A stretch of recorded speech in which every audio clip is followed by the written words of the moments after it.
For 5 minutes.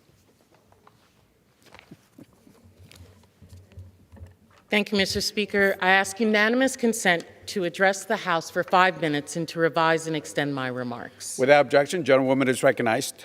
Thank you.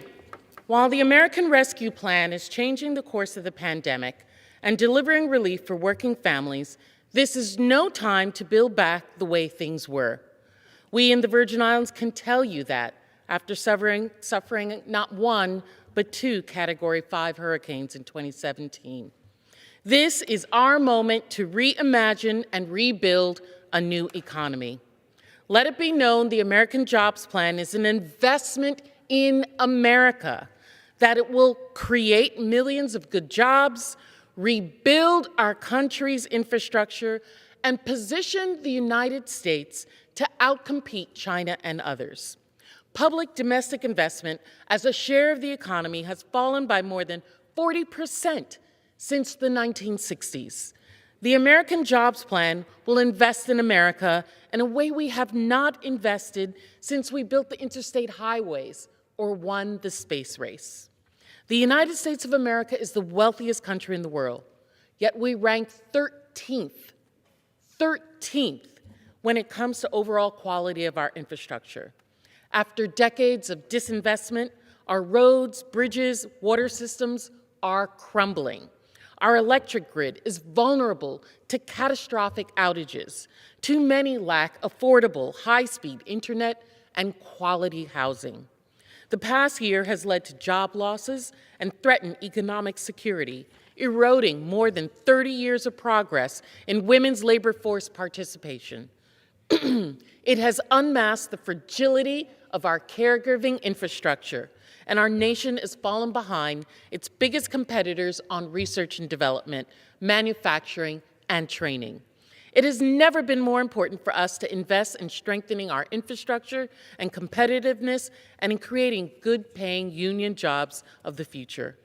Like great projects of the past, the President's plan will unify and mobilize our country to meet the great challenges of our time, the climate crisis, the ambitions of an autocratic China. It will invest in Americans and deliver jobs and opportunities we all deserve. But unlike past major investment, the plan also prioritizes addressing long-standing and persistent racial injustice.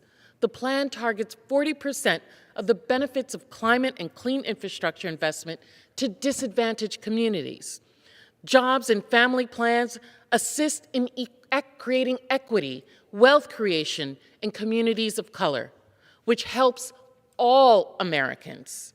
The American Jobs and Family Plan will transform transportation infrastructure, addressing historic inequities and increasing resilience. It will bring broadband coverage to 100% while reducing costs, create jobs in renewable energies, revitalize our schools, veterans' hospitals, and support our essential home care workers.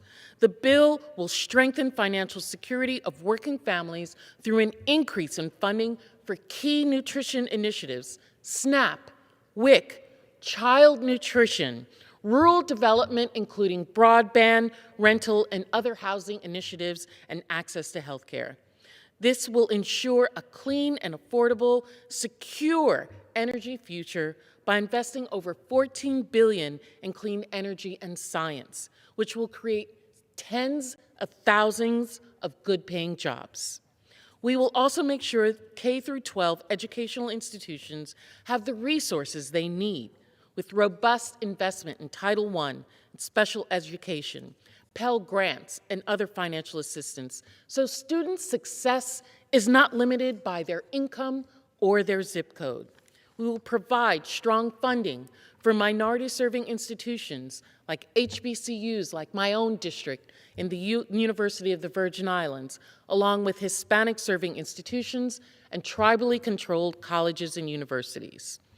The American Jobs and Family Plan will honor our responsibility to our veterans by supporting them with investments in veterans' health care, including women's health care and mental health, combat veterans' homelessness, creating economic opportunities, and rebuilding military infrastructure.